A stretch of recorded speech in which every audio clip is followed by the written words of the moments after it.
नमस्कार, सोशल संवाद में स्वागत है। मैं शशि भूषण। कांग्रेस ने गोड्डा के बाद एक और प्रत्याशी बदलने की चर्चा बहुत जोरों पर है। आपको पता ही है कि विरोध के बाद दीपिका पांडे को गोड्डा से बदलकर प्रदीप यादव को दे दिया गया है। वहीं चतरा लोकसभा में जिस तरीके से केएन त्रिपाठी का विरोध हो रहा है, खासकर रांची में उलगुलान रैली के दौरान जिस तरीके से कुर्सी आपस में फेंका-फेंकी हुई और सर फुटबॉल हुआ, इसके बाद कांग्रेस में कहा जा रहा है कि जो केएन त्रिपाठी हैं, उन्हें वहां से बदलकर किसी दूसरे उम्मीदवार को वहां पर दिया जा सकता है जिसका कम विरोध हो, ये कहा जा रहा है। एक तरीके से ये उम्मीदवारों की घोषणा और फिर जो है उसे बदलने की आपने देखा था कि बीजेपी ने दुमका से शुरुआत किया था कि पहले उन्होंने टिकट दिया और फिर सीता सोरेन को जब वहां पर पार्टी में शामिल हुई तो अपने उम्मीदवार को बदलकर जो उनके वर्तमान सांसद थे उनको बदलकर सीता सोरेन को दिया गया। अब कांग्रेस ने भी पहले आपको गोड्डा में किया और अब चतरा में कहा जा रहा है कि हो सकता है कि केएन त्रिपाठी का जिस तरीके से विरोध हो रहा है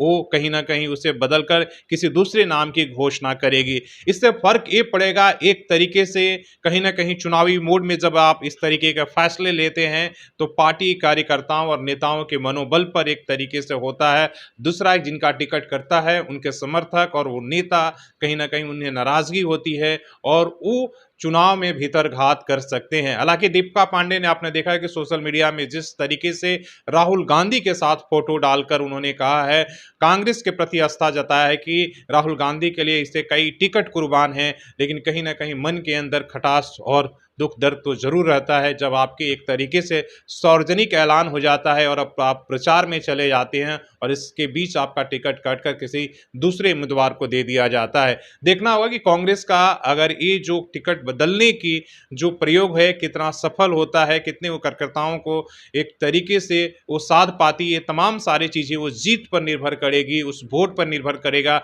जब 4 जून को रिजल्ट आएगा कि ये प्रयोग कितना सफल रहा या पार्टी के लिए आत्मघाती कदम रहा।